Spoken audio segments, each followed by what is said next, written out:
Então, vamos dar continuidade à nossa aula, parte B. E agora a gente vai falar sobre o guia de onda, né? Não é guia de onda retangular, na verdade, isso aqui está incorreto, né? Guias de onda, né?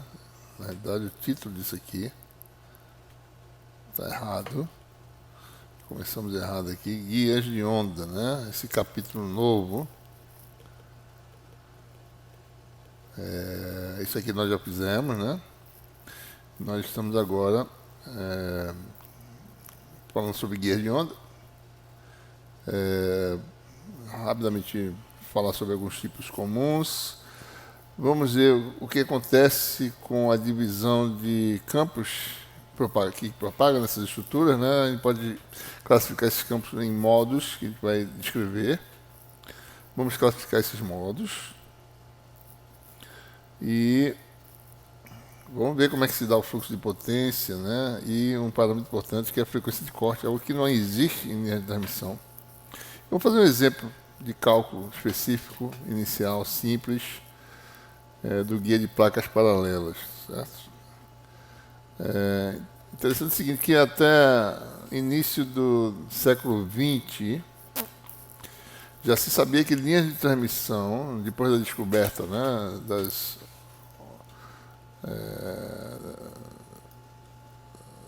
depois da formulação de Maxwell, né, final no século XIX, tá certo? E a demonstração de existência de ondas por Hertz no final do século XIX. Então, engenheiros físicos, cientistas começaram a explorar os fenômenos e potenciais aplicações que poderiam surgir com base nos fenômenos de propagação eletromagnética, né?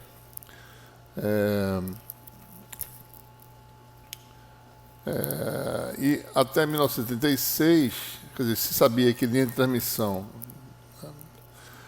transmissão com linha de transmissão, digamos assim, né?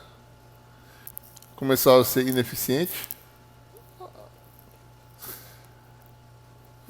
para transmissão em longas distâncias, e se você quisesse aumentar a frequência, né? E começou-se a conceber estruturas ocas, né? Porque, como nós falamos aqui, está um condutor da linha de transmissão, tá certo? O campo começa a ser expulso de dentro do condutor, né? E fica no exterior, né? Então, e essas estruturas começam a ficar com altas perdas, tá certo? A estrutura geralmente pode ter perda de radiação, entre outros problemas, né? Então, começou a se conceber estruturas ocas e tentou-se demonstrar se essas estruturas poderiam guiar campos eletromagnéticos. E em 1939 se teve a primeira demonstração prática de estruturas ocas condutoras, né? Mais especificamente Saltworth, engenheiro cientista da Bell Labs, aliás, 1976, na realidade. Isso aí, certo? E juntamente com, independentemente pelo Barrow, do MIT, eles demonstraram na prática a propagação de ondas em estruturas ocas, né, metálicas. Tá?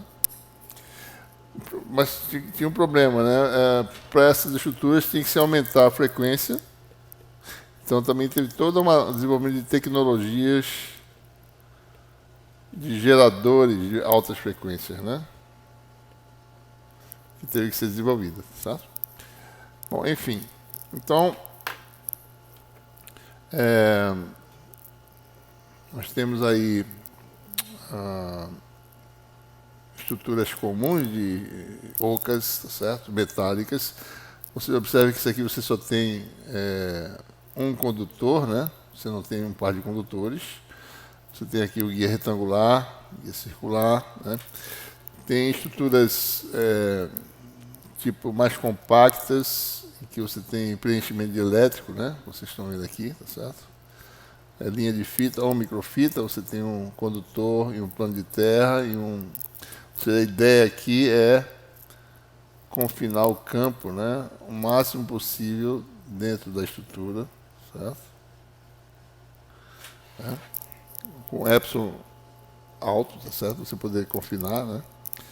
E você também tem, isso aqui para micro-ondas, né?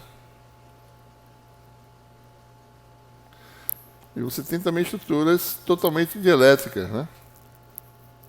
Isso aqui é o guia de onda dielétrico planar, você tem uma camada central com infração menor do que os índices das camadas vizinhas. Então você tem o confinamento da onda dentro dessa estrutura, né? A onda se propaga desse jeito. Ou então essas estruturas cilíndricas fibras óticas, né? Que você tem um núcleo e uma casca, né? Envolvendo esse núcleo. O núcleo, por sua vez, com inervação maior do que o da casca. E você tem aí, na realidade, propagação mais ou menos baseada em reflexão interna total, mas só que essa dimensão é da ordem do comprimento de onda, então você tem um perfil de distribuição de intensidade, um modo guiado, né? Esse modo tem características importantes quanto à dependência da constante de propagação com a frequência, e isso introduz limitações, né?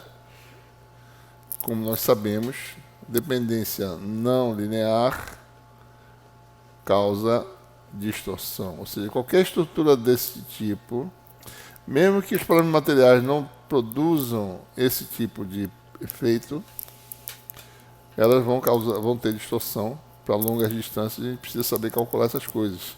Tanto fibras óticas quanto guias de onda, certo? Muito bem. O tratamento que nós vamos desenvolver agora ele é aplicável independentemente da seção transversal da estrutura, né? Seja ela metálica ou seja dielétrico. Certo? É conveniente a gente separar o campo, né, o campo que vai ser guiado. Ele precisa determinar esses campos para determinar as características de propagação. Né? Quais são as características? Atenuação, né? Com boa estrutura em termos de guiar um campo eletromagnético a grandes distâncias. O que mais? Dispersão. Eu preciso saber os campos para poder calcular a dispersão da estrutura. Então, como a propagação se dá no sentido longitudinal, vamos dizer que essa direção seja a direção Z, a gente vai admitir já conhecida a solução para os campos na direção Z, ou seja, uma solução oscilante que tem um comprimento de onda, né, no guia. E esse comprimento de onda é 2π sobre beta, em que beta é uma constante de fase, sendo real uma constante de fase. Né? Certo? Então, a gente vai admitir que o campo tenha duas componentes, uma transversal e uma longitudinal, tanto E quanto H, e a variação em Z já seja conhecida, né? Porque como não há, em princípio, nenhuma imposição na direção Z, digamos que a estrutura seja infinitamente longa, então a gente já sabe a priori que a dependência em Z é do tipo onda viajante, né?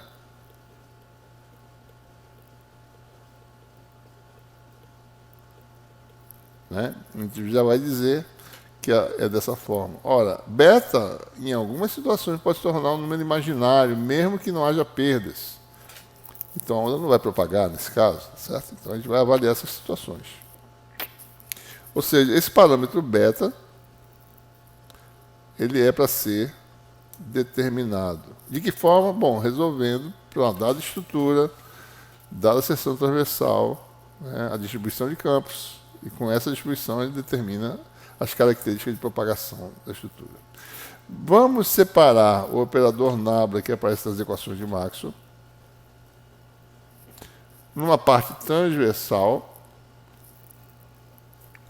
e numa parte que é longitudinal. A longitudinal nós já sabemos, né? É a derivada em relação a z, certo? Então, com isso eu tenho aí rotacional de E, a equação de Maxwell, né?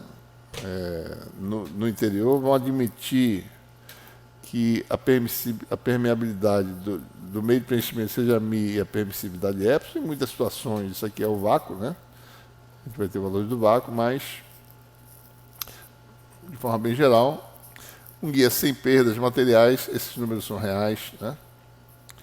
Então, essa relação, usando essa separação aqui, e para E e H também separando, né? Dessa forma, como é que fica, né? Vamos dar uma olhadinha. Então você tem aí WT, né? Que só atua no plano XY, né? Mais AZ DDZ é o rotacional de E, que por sua vez é quem, né? É T mais EZAZ igual a menos J ômega mi H, que por sua vez é, aqui tem um exponencial, né, que eu esqueci de botar, menos J beta Z, H T mais HZ AZ, exponencial de menos J beta Z. E aqui a gente vai atuar com o operador, né? Vamos fazer essa continha rápida aqui para a gente mostrar mais ou menos o que acontece para um caso. Vai dar rotacional transverso de ET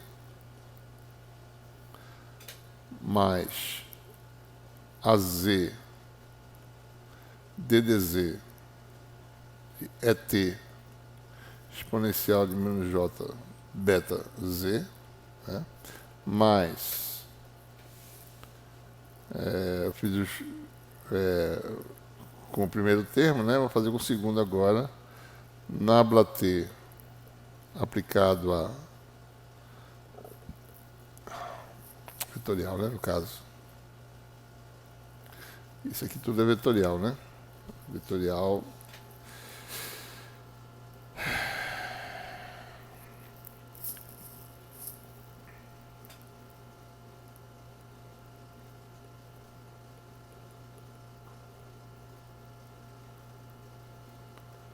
Mais AZ DDZ, né? Vetorial EZ AZ exponencial de menos J beta Z, né? Muito bem. Só olhando o primeiro membro, tá certo? Isso aqui está faltando exponencial de menos J beta Z também, né? Esse operador não atua sobre a exponencial. Então, o primeiro termo aqui vai dar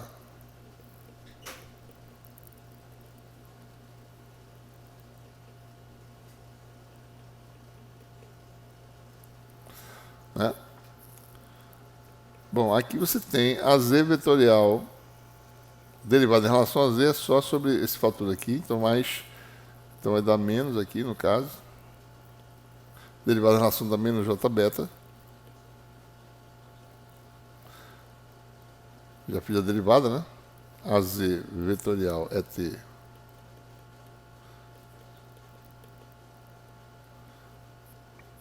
Aqui nós temos o Nabla T só atua sobre a Z, que depende das coordenadas transversais, né? Então, só lembrando aqui, certo? Essas quantidades que eu falei aqui antes, né? Só dependem de x e y, tá certo? Tanto é t quanto é z. Né? Esse aqui também, certo? Porque a dB z está aqui separada, né?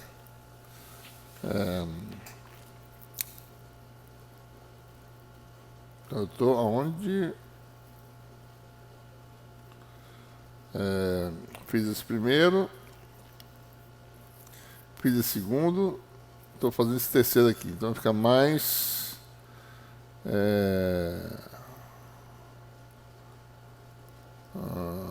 exponencial de menos J beta Z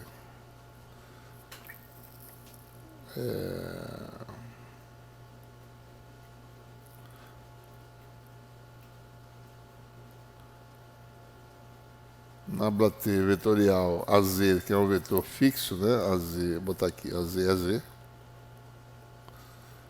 Mas esse último aqui, vetorial. Bom, aqui nesse caso, né? Esse aqui vai dar menos J beta, EZ, AZ. Isso aqui dá zero, né? AZ vetorial EZ dá zero, certo? Então esse aqui vai dar fator exponencial de J beta Z é comum a todo mundo, né? Nabla T vetorial é T. Aqui é uma regra da cadeia que ele vai fazer já já, tá certo? Vai ficar menos J beta AZ vetorial é T. Isso aqui dá menos AZ vetorial gradiente de EZ. Né?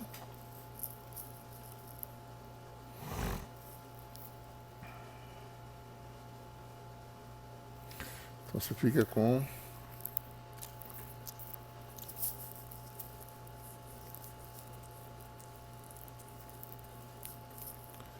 isso aqui tá AZ vetorial.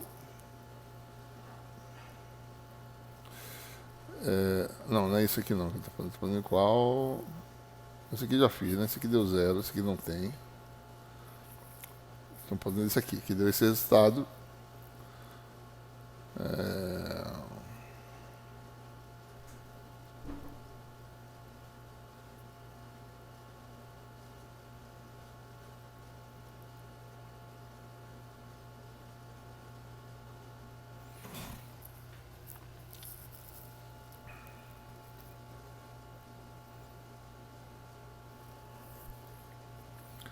Então esse aqui é o terceiro termo. Esse aqui foi o segundo, esse aqui. O terceiro termo é menos AZ, né? Se eu não estou enganado.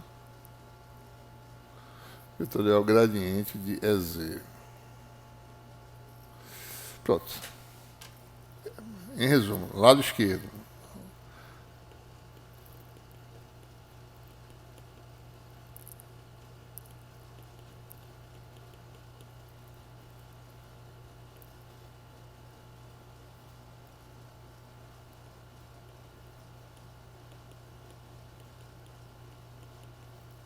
Isso aqui dá o quê? Bom, segundo membro. Tem um fator exponencial que vai cancelar com esse aqui, certo? Vai ficar igual a menos J ômega mi HT mais HZAZ. E aqui a gente vai agora separar os termos. Ora, isso aqui está completamente na direção Z. Este aqui está no plano XY, que é vetorial Z, né? E esse aqui também, né? Plano XY, certo? Então nós temos que rotacional transverso de ET igual a menos J ômega mi HZAZ. E o restante, que dá esse menos aqui, com esse menos cancela, vai ficar J beta AZ vetorial ET mais AZ vetorial gradiente de AZ igual a, tem um menos, né? Menos, menos e menos. Está na direção transversa, então vai dar J ômega mi HT. Espero que esteja certa essa conta, né? Mais ou menos isso, né? Então vamos lá.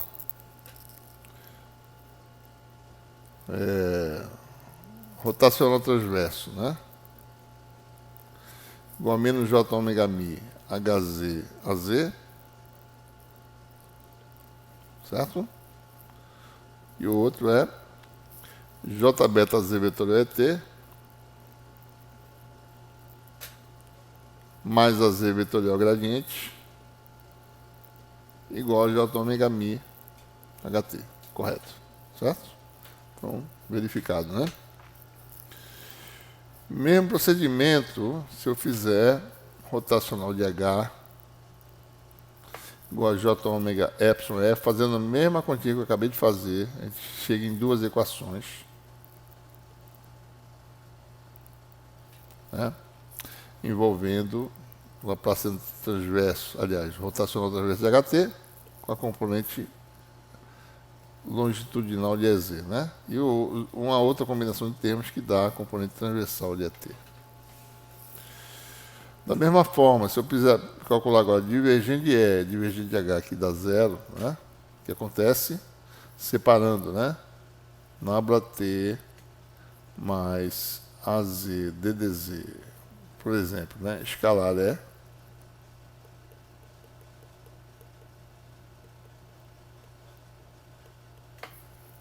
você vai ter isso aqui, vai dar o quê? Fazer aqui. Este com este.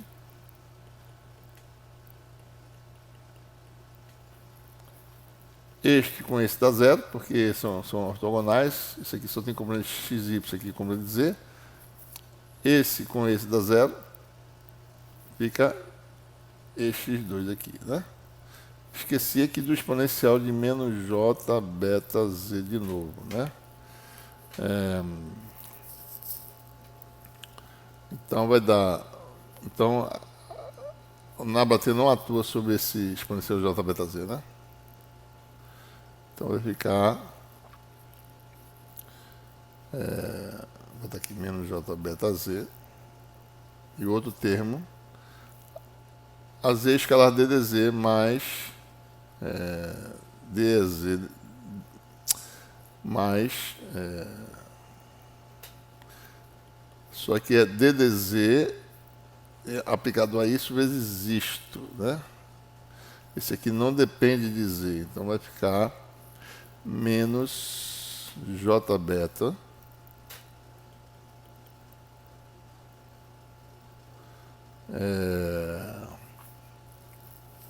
é z, exponencial de menos j beta z igual a zero, ou seja, Nabla T de ET igual a j beta é z, que está aqui, ó. Mesma coisa para o divergente de H, super semelhante, né? Ou seja, o divergente transverso dos campos está associado à componente z desses campos, né? Equação de Helmholtz, né? Como é que ela fica? K, que é o número de onda, é índice de refração, número de onda no vácuo, né? Então, vou fazer aqui uma, tá certo? Vamos ver como é que faz. Vamos ver como é que fica. Laplaciano de F mais K2F igual a zero. Então, aqui vai ficar Nabla T ao quadrado mais D2 dz2 aplicado a F mais Fz AZ exponencial mais K2F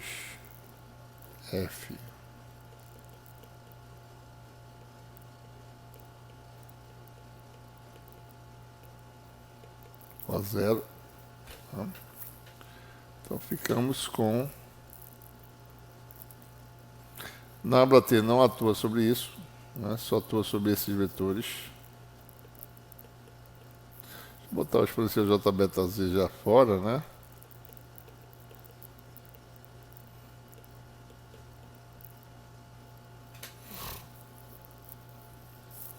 E FT.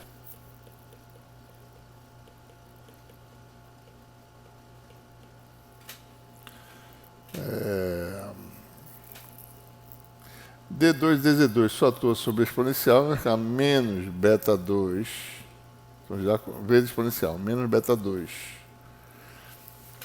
Já fiz a derivada, né?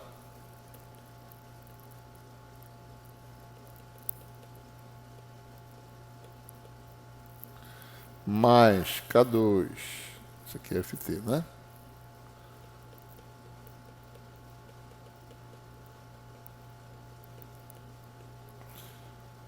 Todo mundo vezes exponencial menos j beta z, aí você identifica aí os termos transversais, né?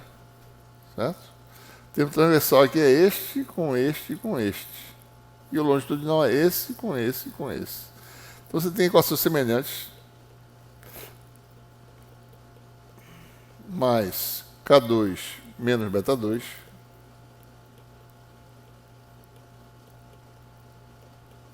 campo transverso, e o longitudinal, eu posso eliminar esse vetor aqui, não tem importância, tá certo? Lambda t ao quadrado, fz, mais K2 menos beta 2 fz igual a zero.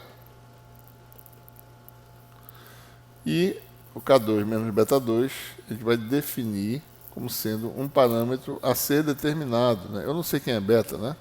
Eu sei quem é K, dada a frequência, mas não sei quem é beta. Então vai ser esse parâmetro aqui, Kc ao quadrado. Então as equações ficam parametrizadas em termos de Kc ao quadrado agora. Ou seja, lambda t ao quadrado, campo transverso, mais Kc ao quadrado, campo transverso, igual a zero. Isso serve tanto para E quanto H, campo longitudinal, mais Fz igual a zero, né?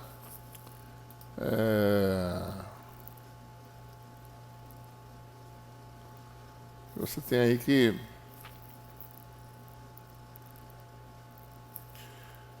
esse númerozinho é chamado de número de onda de corte. A gente vai entender por que já, né? Esse nome corte, né? Corte de quê, né? É corte de propagação, né? Isso que quer dizer, certo? Então essas são as equações que a gente obtém, que estão aqui mostradas, né?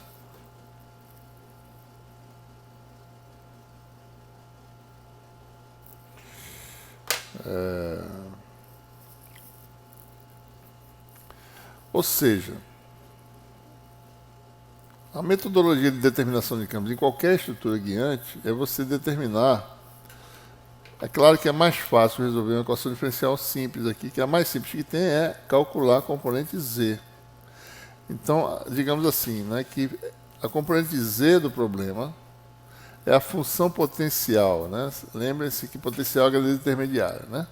Componente z é obtida resolvendo uma equação diferencial para uma componente apenas. E a gente vai mostrar aqui que, uma vez obtidas as componentes z, eu determino as componentes transversais. Ou seja, determinando EZ e HZ, eu determino AT e HT. Isso vem de onde? Bom, isso vem das equações que nós temos aqui, originalmente, tá certo?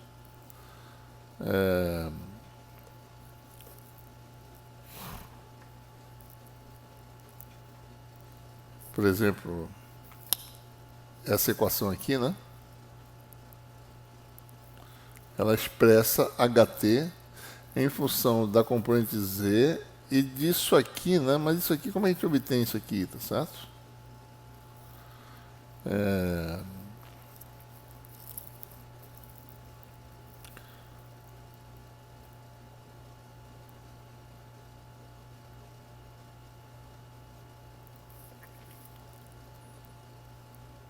Nós temos uma segunda conexão, tá certo? É só fazer aqui a Z vetorial é T, né? Para ver o que acontece, certo? Se eu fizer a Z vetorial T nessa equação,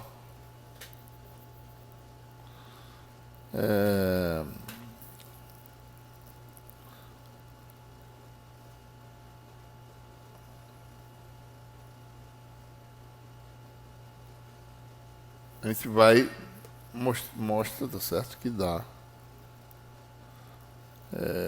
algo desse tipo aqui. Ó, aparece aqui a Z vetorial gradiente de HZ, que está aqui, né? E eu preciso da Z vetorial HT, certo? A Z vetorial HT. Eu tenho uma equação aqui que me dá um HT, né?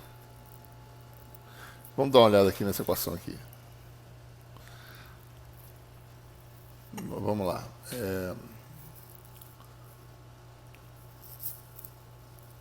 Vamos ver aqui. Deixa eu botar rapidinho aqui. O que é Z vetorial HT, né? Nós sabemos que J ômega mi HT é igual a Z vetorial gradiente de EZ mais J beta AZ vetorial ET. Se eu fizer AZ vetorial HT, eu vou ficar com J ômega mi AZ. Tem o produto triplo aqui, tá certo? AZ vetorial gradiente ET mais J beta AZ vetorial ET. Né?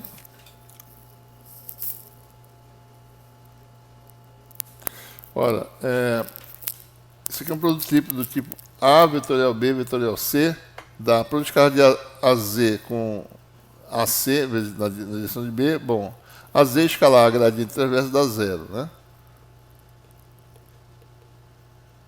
Vou fazer aqui explicitamente. Tem uma álgebrazinha razoavelmente. Isso aqui é gradiente de.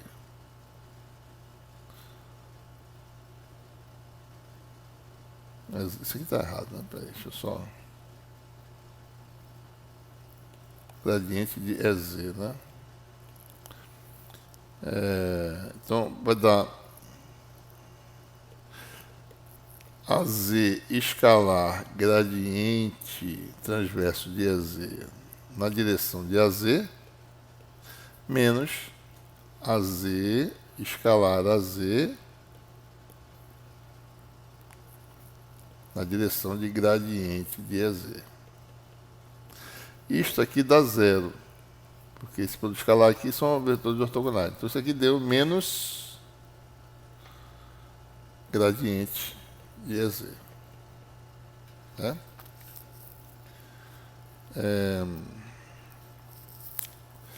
Então isso aqui vai dar esse primeiro termo aqui todinho.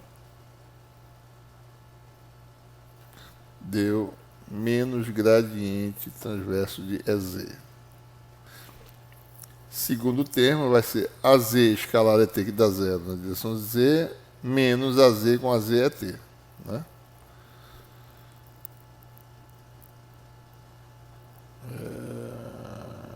Então isso aqui vai dar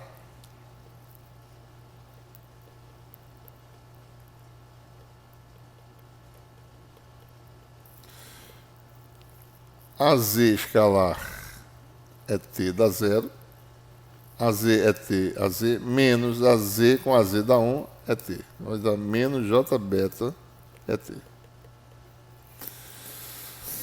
Ou seja, J ômega mi AZ vetorial HT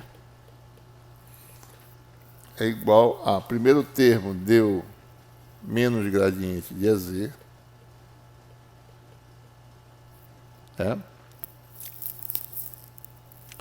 menos J beta ET. Então, para que a gente quer isso mesmo?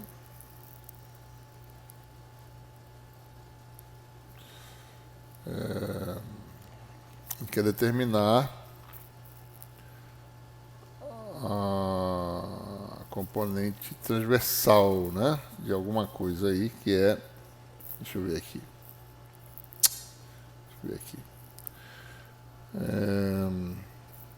uma vez determinado é Z e HZ, então nós temos que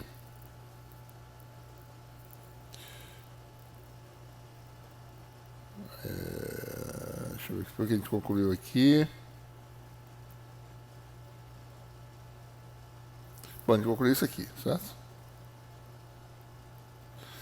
E nós temos, então nós temos essa relação, né?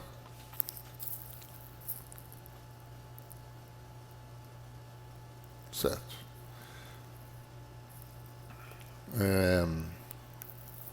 Então vamos lá. Deixa eu só organizar aqui. que determinar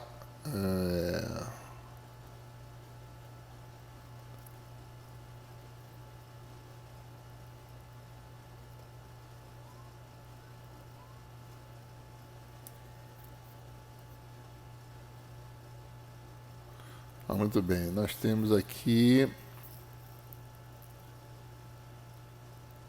Tá bom. Então nós temos aqui essa equação. J ômega epsilon é t, tem AZ vetor HT, é isso que eu queria determinar aqui, né? AZ vetor HT está aqui, certo? Então vamos usar essa equação aqui, ó. Acho que isso é o menos, né? J ômega epsilon é t.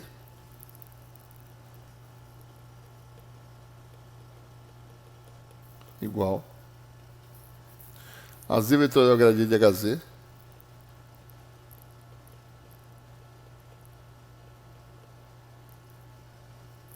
e tem esse termo aqui que a gente tem que estar querendo, mais J beta Z vetorial HT, mais J beta, e eu vou tirar a Z vetorial HT daqui, certo? Então, a Z vetorial HT igual a menos 1 sub J ômega mi, gradiente transverso de AZ, mais J beta é T. Certo? Então está claro que se eu pegar isso aqui e jogar nesse lugar aqui, eu vou ter uma relação que envolve gradiente de HZ. Né? Isso aqui depende de ET, eu combino esse ET com esse, e aparece gradiente de EZ. Ou seja, eu vou expressar ET em função de gradiente de EZ e gradiente de HZ. Né? Ou seja, determinando EZ e HZ, eu calculo o ET. Qual é o resultado que a gente obtém? Bom, façam aí, tá certo? Isso aqui vai dar esse primeiro resultado aqui que tem. Né?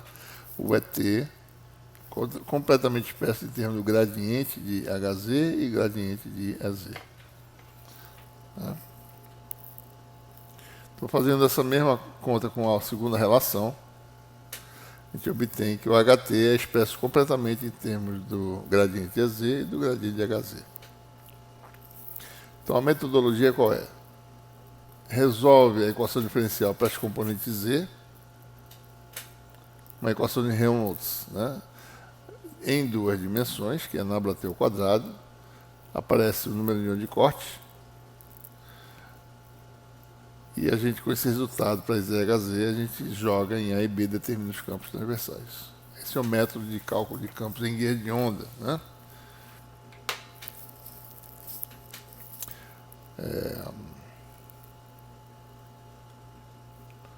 Bom, os modos, tanto em linha de transmissão quanto em guia de onda, a gente já falou antes, né? Tem uma classificação. Quando você não tem componente longitudinal de campo, você tem o modo TAM. Tá? Modos transverso elétrico, a gente já falou sobre isso lá no caso da reflexão numa interface, a gente falou em modo TE quando o campo elétrico é transversal, né? É tangente à interface. Aqui no caso, modo TE é quando o campo não tem componente E longitudinal, transverso elétrico, e tem só componente H longitudinal. Transverso magnético, no campo só tem componente longitudinal na direção do campo elétrico, longitudinal, e não tem componente magnética longitudinal. Existem campos híbridos que ele não vai trabalhar, não vai estudar aqui, que ocorrem em fibras ópticas, em que você tem tanto a componente longitudinal de E quanto de H. Né? Esses modos podem existir em outras estruturas, certo? A gente mostrou já que o modo TM, o KC dava zero, né? Ou seja, a constante de fase era igual ao número de onda no meio, eta K0, isso é a fração vezes K0, né? Já falamos sobre isso antes, certo?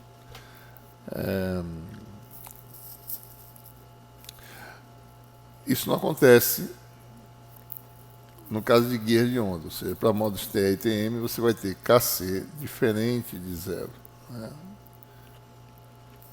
Bom, então observe que uma vez que para modos TE ou TM só tem uma componente dos campos longitudinal, então para modos transversos elétricos, HZ é diferente de zero e EZ é igual a zero. Se você olhar para aqui, certo?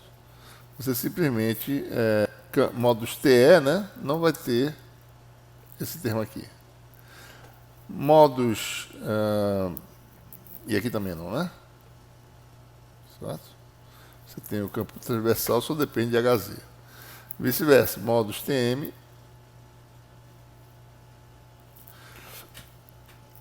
só tem H transversal, então não vai ter isso, nem vai ter isso.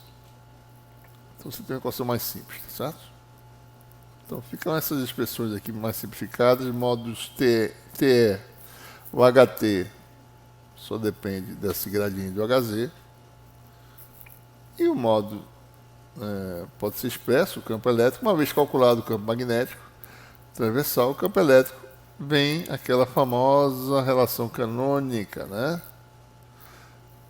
Uma impedância, tem um sinalzinho negativo para dar o fluxo correto, impedância de onda do modo TE, AZ, que é o sentido de propagação, vetorial, campo transversal, né?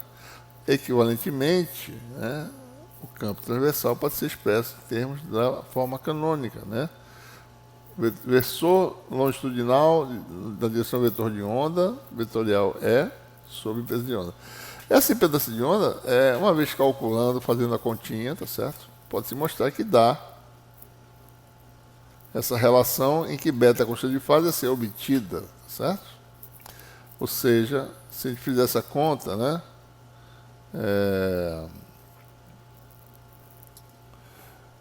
Lembre-se que K é igual a ômega raiz de mi epsilon, né? Se eu pego ômega, faço K sobre raiz de mi epsilon. Então,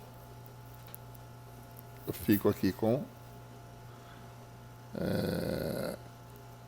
K mi sobre raiz de mi epsilon, que dá K impedância de onda. Por isso que aparece isso aqui, certo? Então, a forma mais fácil de lembrar, né, da impedância de onda no modo TE, que vai dar número de onda no meio, como se fosse um espaço, um meio aberto, sobre a constante de fase no guia de onda, vezes Z. Certo? Uma outra coisa importante é, bom, como é que eu faço propagação no sentido oposto, né? Eu posso escolher da forma que eu quiser, né, a mudança de sinal, quando você faz beta, mudar para menos beta. Certo? Por exemplo, se eu decidir manter HZ inalterado, né, ou seja, suponha que você obtenha a solução para propagação no sentido mais Z e ela seja HZ. Né? Se eu manter a solução a mesma, no sentido menos Z, então se eu fizer beta e menos beta, vamos olhar aqui para o modo TE, tá certo? Olha só as equações. Então, se HZ é inalterado, se beta muda de sinal, o HT muda de sinal também. Né? Por outro lado,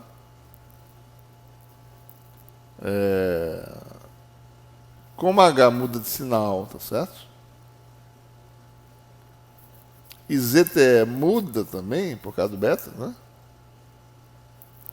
Então o ET fica inalterado. Então, o resultado, né? Para esse tipo de escolha em que você mantém HZ inalterado, você tem uma reversão de sinal de HT e ET fica inalterado. Então a solução na direção mais menos seria da mesma forma, ET. E para H na direção mais menos, você teria só uma reversão de sinal em H transversal e manteria HZ inalterado. Né? Mesma coisa para os modos TM. Agora, HZ igual a zero. Então você obtém da equação de Helmholtz reduzida, né, o campo é Z, e a partir dele você obtém os campos transversais. Né? Mais uma vez calculado E, o H é obtido da forma canônica, em que aparece uma impedância de onda do modo chamada de ZTM, que agora é o inverso, né? Beta sobre K vezes Z. Se por um lado ZTE é K sobre beta, ZTM é beta sobre K, então o produto das duas dá Z2. Essa é a propriedade que essas impedâncias satisfazem, né?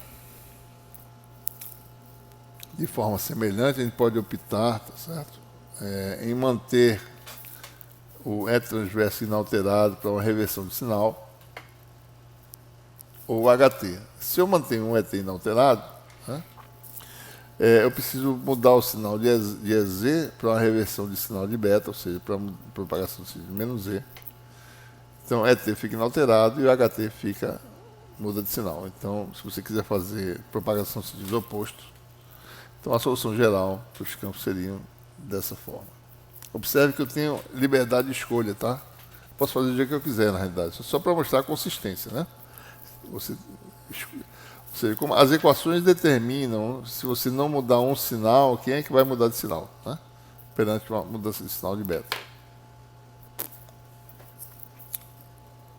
Bom, uma coisa importante é determinar a questão do fluxo de potência, né? Existe uma coisa chamada frequência de corte, que a gente ainda não falou, tá certo? Mas é uma coisa que surge devido ao fato, o grande problema é esse, né? O fato de beta não ser igual a K, né? Apareceu esse parâmetro que a gente chamou de Kc ao quadrado, tá certo? Beta igual a K só para modo TAM, né? Então, Kc ao quadrado é igual a K2 menos beta 2. Né? Então, o fato desses números aqui serem distintos cria essa diferencinha aqui, que dá esse Kc ao quadrado. Né? Bom, vamos determinar o fluxo de potência. Eu botei um barra aqui para lembrar que essa potência aqui, do jeito que eu estou calculando aqui, pode ser complexa, né? Então, essa integral, tá certo? Ou seja, o fluxo de potência na direção Z tem a ver com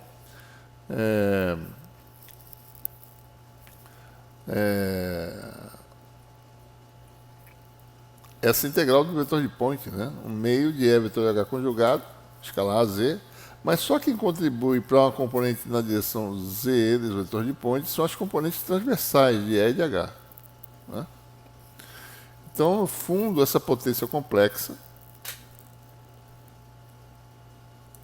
se você faz T exponencial de menos J beta Z, né?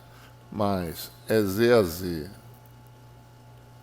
exponencial de menos J beta Z, vetorial conjugado de H, que é HT conjugado exponencial de J. Agora eu vou botar aqui, explorar a possibilidade de beta ser um número complexo, né? Então, beta conjugado aqui, mais HZ conjugado exponencial de J beta conjugado Z, né? Por que isso? Bom, porque, por exemplo, vamos fazer aqui rapidinho, né? Beta 2 é igual a K2 menos Kc ao quadrado. Ora, se K for menor que Kc, beta pode ser um número complexo. Né? Então, por isso que eu estou explorando essa possibilidade. Né?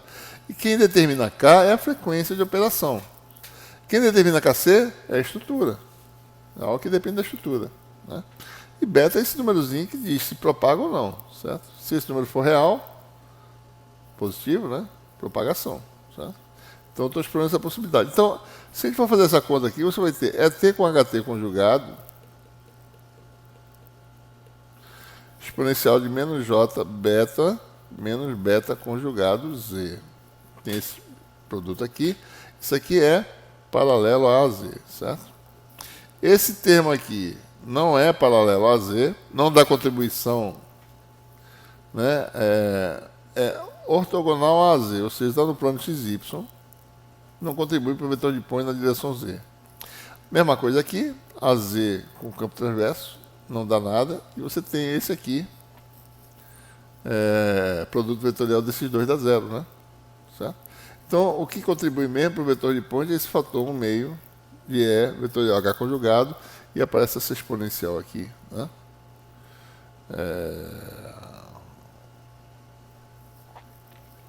Então, o que aparece é essa potência complexa aqui, P barra, e aparece esse fator aqui.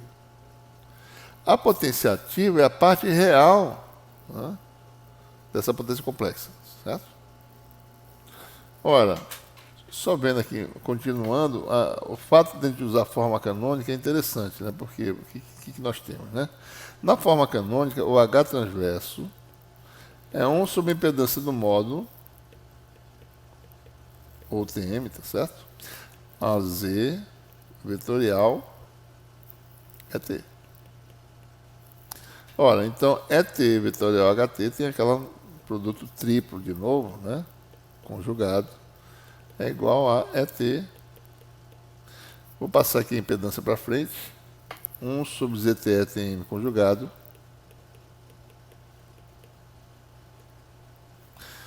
Vai ficar ET vetorial AZ. AZ conjugado é AZ, né? Vetorial ET conjugado. Aqui o produto triplo vai dar. Isso aqui vai dar ET escalar ET conjugado na direção de AZ, menos produto escalar de ET com AZ que dá zero na direção de ET, né? Então, menos zero.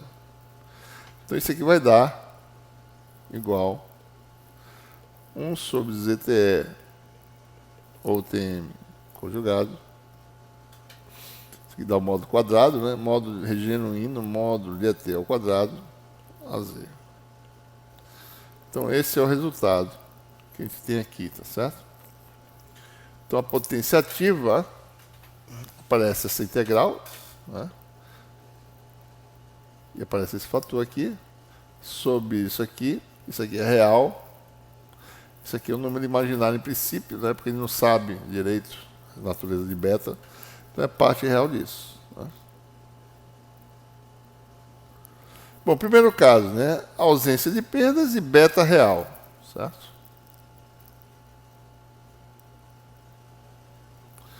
E ausência de perdas. Bom, nesse caso, isso aqui dá 1, isso aqui dá real, né?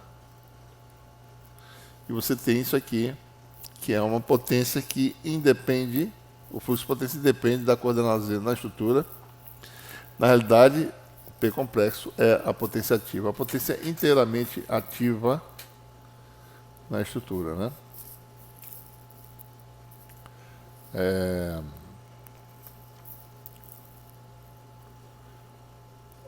Bom, e no caso 2, beta imaginário. Bom, como é que é beta imaginário, né? Vamos voltar aqui para a nossa continha, tá certo?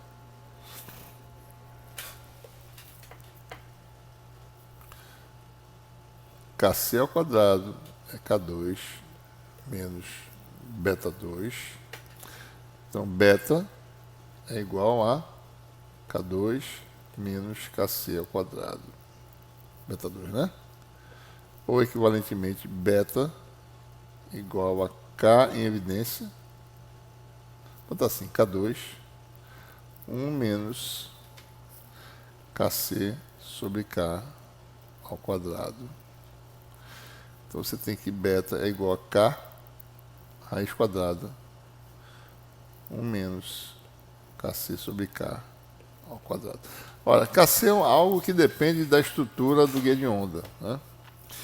K é o número de onda no meio, que é ômega raiz de mi epsilon, ou seja, 2πf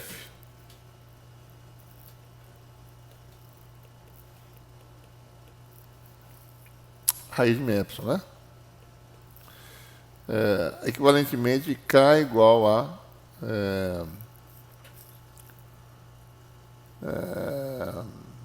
posso fazer assim, né?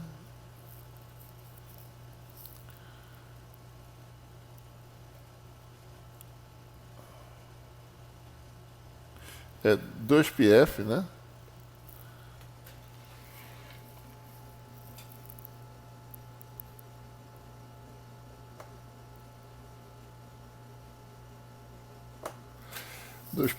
Isso aqui é a velocidade da luz, né?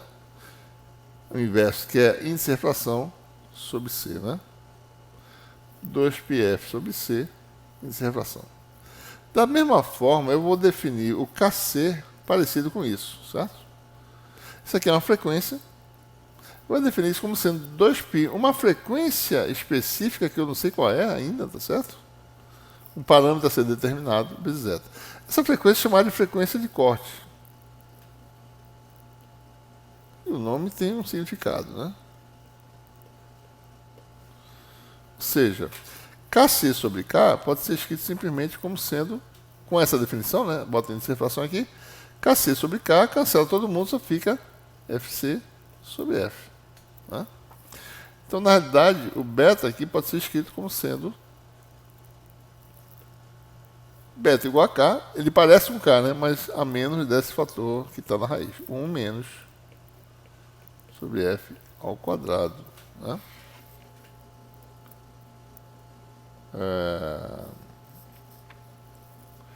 Da mesma forma, o combo de onda no guia é 2π sobre beta, né? K é K0 vezes zeta, tá certo? Se você for fazer a conta, vai dar lambda g é igual a lambda 0 sobre índice de refração. E aparece de novo a raiz aqui embaixo. 1 menos Fc sobre F quadrado. Né? Todo mundo pode ser calculado em termos dessa raiz quadrada aqui, certo? Observe que com essa montagem, né, para o beta, observe que se a frequência for menor que Fc, beta é real. Aliás, desculpe, se beta for F maior que Fc, beta é real. Então você tem propagação. Né?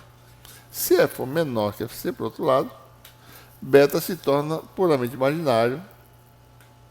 Como o fator exponencial é menos j beta z, essa exponencial tem que ser da forma menos j alfa. Isso aqui me dá exponencial de menos alfa z. Isso não quer dizer propagação, quer dizer não propagação. Evanescência, né? Então, se você tiver F menor que Fc, você escreve beta, então, dessa forma. Por que menos? Porque senão a onda, em vez de fazer isso, ela vai fazer isso. Ela vai aumentar, né? Não é fora da realidade física. Então você tem aí que a sua constante de atenuação passa a ser dessa forma. F menor que Fc, né? Isso aqui é maior que 1. E qual é a potência ativa? Bom, no caso F menor que Fc, o beta menos beta conjugado é igual a menos J alfa menos conjugado de J alfa é J alfa, né? Que é igual a menos J 2 alfa. Com menos J vai dar menos 2, certo? Então aparece essa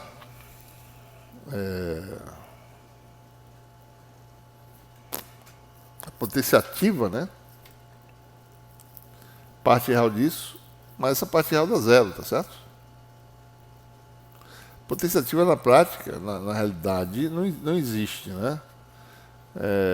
Porque a parte real deste número ele se torna complexo porque tem a ver com a constante de fase K sobre beta, né? A impedância de onda do modo T fica indutiva e do modo T fica passiva, e na realidade isso aqui dá zero, certo? Potência ativa dá zero, a potência complexa não dá zero.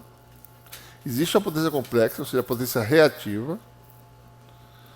E o que acontece é que se F for menor que Fc, a onda penetra no guia, mas não propaga, não tem propagação. Tem energia armazenada numa região que depende da separação entre F e FC. Né? Então a energia eletromagnética penetra no guia e não há propagação. Então é isso que acontece, tá certo? E a pergunta é, bom, e KC é quem, né? Quem é FC? Depende de quem? Depende da estrutura, tá certo? Depende da estrutura geométrica, né? Geometria do guia de onda. A geometria que determina esse parâmetro, certo? Vou fazer um exemplo aqui para a gente concluir essa aula. A gente vai fazer o guia retangular, mas antes disso, vou fazer o guia que a gente já explorou antes como linha de transmissão, né? Que a gente assumiu o modo TM, que é o campo não variável. Vamos achar um modo TE para essa estrutura. Vamos assumir que o campo dependa agora de Y, certo? E não dependa de X. Mais uma vez, vamos admitir essa estrutura bem larga, né? W muito maior do que B. De forma que ele possa desprezar efeitos de variação na direção X, mas não pode desprezar agora mais na direção Y. Certo? Então, usando a metodologia, o nábula transverso agora passa a ser DDY. Obtém a solução para HZ, que é uma equação diferencial que nós já conhecemos. Modo TE, né? Então a gente vai resolver para HZ. A solução dessa equação é da forma seno e cosseno, ou exponencial complexa. A gente pode escrever essa solução dessa forma. Isso aqui nada mais é que uma combinação de senos e cossenos. Né? Então, isso aqui, escrevendo dessa forma, é equivalente a isso. A gente botou aqui uma fasezinha, certo? E uma vez determinando HZ, você tem o H transverso, é o gradiente transverso, que é DDY dessa função cosseno, que dá essa função aqui, certo? Ou seja, o H, nesse problema transverso, né? O H transverso, ele está na direção Y. Né? Então, o H tem uma componente H na direção Y e uma na direção Z. Né? Então, o H, na realidade, é inclinado, né? Certo? Então, tem a componente Z e a componente Y. Então, H transverso, na realidade, aqui, o correto é HT. Certo? Daí você tem condição de contorno, né? Se o H é transverso é dessa forma, então o H normal num condutor perfeito, a gente sabe que é igual a H normal igual a zero, bem a condição de contorno para o campo B. B normal é contínuo, dentro do contorno não tem campo, então o contorno é perfeito. Então essa é a condição de contorno, HY igual a zero, Y igual a zero, Y igual a B. Y igual a zero, seno de φ y igual a zero, y igual a B, KCB menos φ y igual a zero. Ora, aqui a fase tem que ser um múltiplo de π, mas o valor específico é irrelevante, tá certo? Porque simplesmente ele fica mudando o sinal de uma função, né? E não traz nada, nenhuma informação nova. Então a gente pode, sem perda de generalidade, zerar essa constante de fase, tá certo? Isso aqui pode ser desprezado. Pode escolher m igual a zero. Então a função fica da forma transversal, né? Da forma seno de kc vezes y. Em y igual a zero, isso aqui dá zero.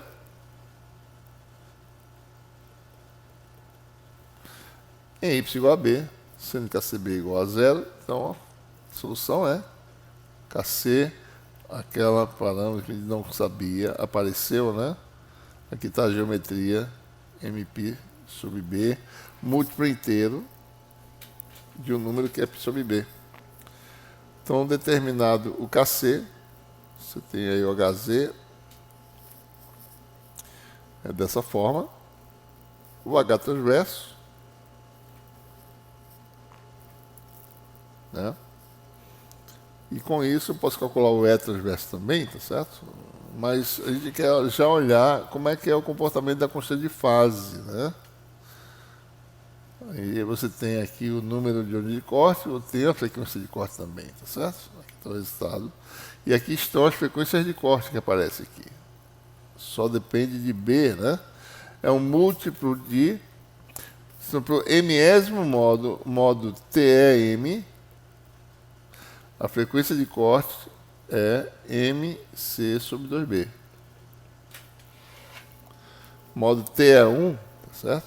Frequência de corte é FC1 igual a C sobre 2. Isso aqui é um B, né? C sobre 2B, né? Então, a que tem a menor frequência de corte é o modo TE1. Né? O modo TE2 vai ter uma frequência de corte 2 vezes maior, certo? Né? Então é importante observar essa nuance. TE1, frequência de corte, C sobre 2B. TE2, frequência de corte, 2 vezes maior, C sobre B. Então, se você tem a frequência, né, que passa de FC1, então na faixa FC1 menor que F, menor que FC2, só propaga no guia de onda o modo TE1. TE2 não pode propagar. Se F for maior que FC2, você pode ter o TE1 e o TE2. E por aí vai, tá certo? A frequência sucessiva de corte, né? Aí estão as expressões, tá certo? Obtidas, né? Uma vez você obtendo beta, a gente calcula a impedância de onda do modo. Campo elétrico obtido da forma canônica, porque eu já tenho HT. Né? Aqui está a expressão. Então, isso deixo como exercício para vocês trabalharem esses exemplos aí para ver como obter esses valores específicos. Né? Observe também que esse modo guiado nada mais é do que a superposição de ondas planas que ricocheteiam nas paredes. Né? Para cima e para baixo, tá certo? O vetor de onda dessas ondas planas tem uma componente transversal que é KC, o número de corte do modo M, e na direção Z é a componente longitudinal a componente de fase, a constante de fase. Ora, o tangente de θ simplesmente é um desenho simples, né? Esquecendo, ou seja, a componente transversal é KCM e longitudinal é beta. Tangente de θ é essa razão. Né? Então, isso aqui, se você for fazer a conta, vai dar 1 sobre F sobre FC ao quadrado, que é maior que 1, né? Menos 1. Raiz. À medida que F se aproxima de FC, fio de corte, né? F vai diminuindo em direção ao fio de corte, isso aqui vai se tornando próximo de 1, e esse número se torna tangente, se torna infinita, né? Ou seja, θ π sobre 2. Ou seja, à medida que a frequência se aproxima da frequência de corte, essa aqui é a frequência se afastando, né, da frequência de corte, e à medida que se aproxima da frequência de corte, a tendência da onda plana, né, representativa desse modo, é começar a ricochetear para cima e para baixo. Então, corte é isso aqui, ó.